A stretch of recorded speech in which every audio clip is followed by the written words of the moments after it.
nice piece of veneered plywood. That's what that's what everybody's used to. So you always have to cut, you know, an 1/8 inch outside the line, and then use a sander or something to get come close. right to the line, because you can always get that splintering that frame. So what we have at Festool is this zero clearance insert. You can see right here we have a V groove, and on here it's extruded so you have little V's, and that slides in. So what you do is you just casually just push it right up. It walks in. So it's against the teeth, there's an automatic stop.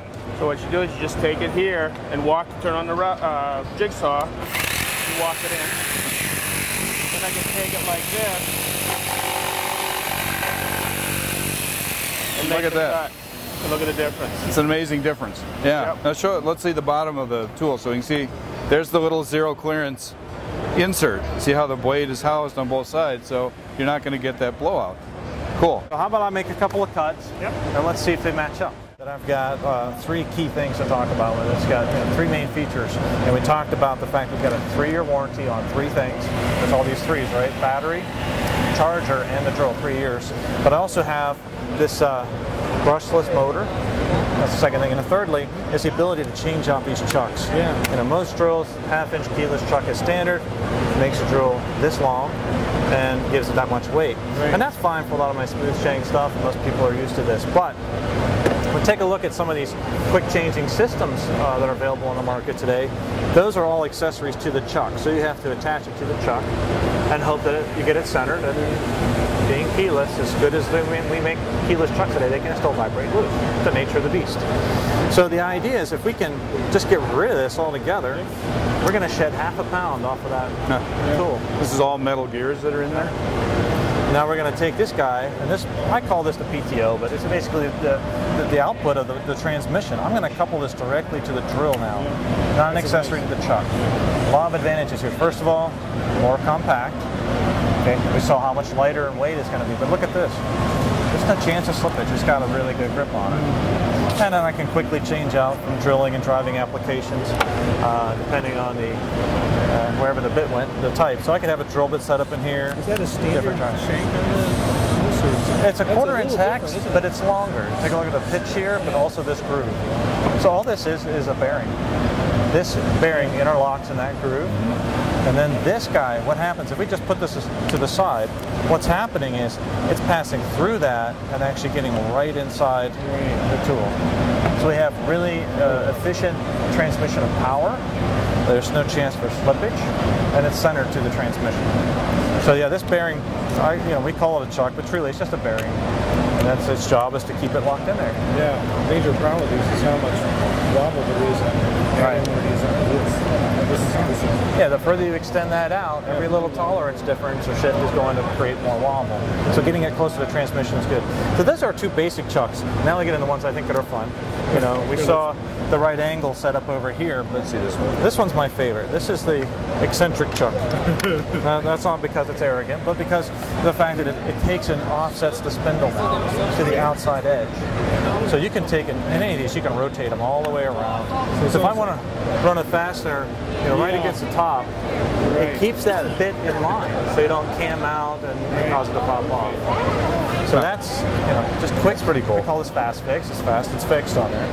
And then of course the right angle. Again, there are other right angle attachments out there, but you got to have this and then this and then. Again, we're getting rid of that weight, putting that aside. We're going to couple it directly to the drill. I can rotate it all the way any around. position you want. Yeah, and then I can reuse that 1/2 inch chuck if I've got one of those, smooth shank bits I want to run on there, or I can use this guy again, right? And this is my favorite. Cabinet maker really appreciate this. That's less than 3 inches across in there. Now I've got my 1/4 inch X shank driver tip. Oh, I thought you were going to attach another one of these back onto that one, and you'd be back to just drilling straight ahead. Yeah, for drilling all the way around corners. Drilling back. Yeah, why not? So yeah, the idea here is it's not just another cordless drill. It's not a smarter cordless drill, although it is. It's more than just a drill. It's a drill driving solution. You know, it's a drilling system is what you've got. Exactly. I mean, you could carry, you know, a cordless drill, and then your drill driver, and then you've got your right angle, and then you've got your eccentric. Well, nobody makes one anymore. So you got to carry these different tools. You got to buy them. You got to service them. You got to carry them around. Buy one. You know, that brushless motor is going to last a really long time. So all these chucks come with the drill in there. Yeah, and this is so cool. If you're not familiar with our sustainers, the idea is that the packaging is just as important as the tool. You got to have a way of moving stuff around efficiently, protecting it, storing it, and organizing it. So this one was designed specifically for our drill driving solution. In the top, we've got a little storage area here for screws and tips and things. And the nice thing is it's semi-transparent, and so you can see what's in there. Thank you. Then we got to open up these latches. We'll take a peek inside. And so we have additional storage in here for our spare battery. Some of the different chucks, they all fit in here. And also a little bit of storage underneath. So if we're taking a drill out, or in our case a drill driving solution, we're also probably taking what? Some fasteners, some screws, some tips, drill bits. So we want to keep that all in one place. So that's our packaging solution. Festool now has a one-handed portable planer. Now, we're not new to having portable planers. We have our larger version back here. It's a two-handed model. Features a nice long bed. And the great thing about this is how we design it.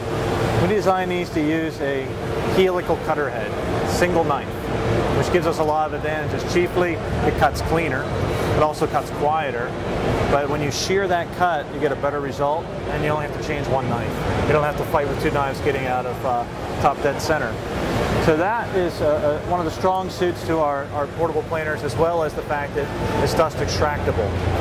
As I said, this is a two-handed model, and we have various heads that create textured effects. You can replace the head and create a textured effect. But we also had a lot of demand for a lighter and smaller you could use with one hand. So we took some of the design benefit of the larger one and put in here that helical, shear cutting, single knife cutter head. We added dust extraction to it, as well as micro adjustable depth control. So the idea is here, just because you're using a portable power tool doesn't mean you have to deal with the dust or the noise. So we've set this up to do a little planing action here. And what I'm going to do first is just a matter of rule. I like to set up my dust extraction before I plug a tool in, just a safe habit. This is going to slip right over that, and I'm going to have it come off of this side. That's not convenient for everybody, so it's possible to just push that in and flip it over here now.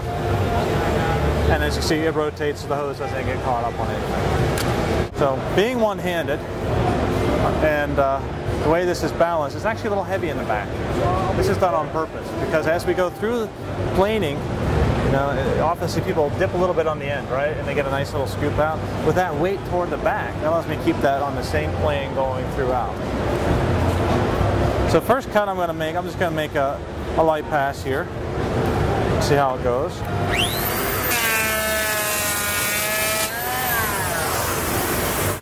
So that was a pretty light pass. Well, let's go for full depth. That's 4 millimeters. It's 5/64 of an inch. It's a pretty generous cut. Okay. It's going to slow down a little bit, of course, but let's see how the cut. Feel that cut now. That was my light pass. All right. Now let's see what happens when I take a little heavier load on this thing.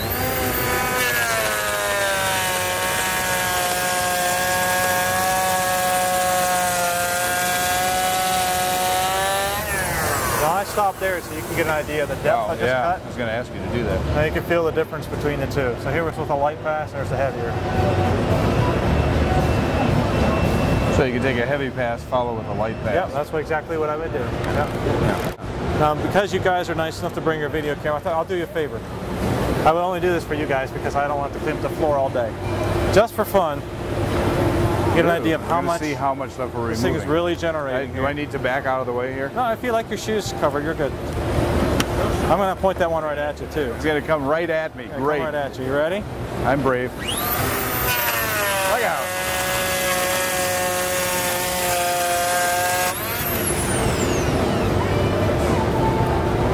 It's another fine mess you've got me into.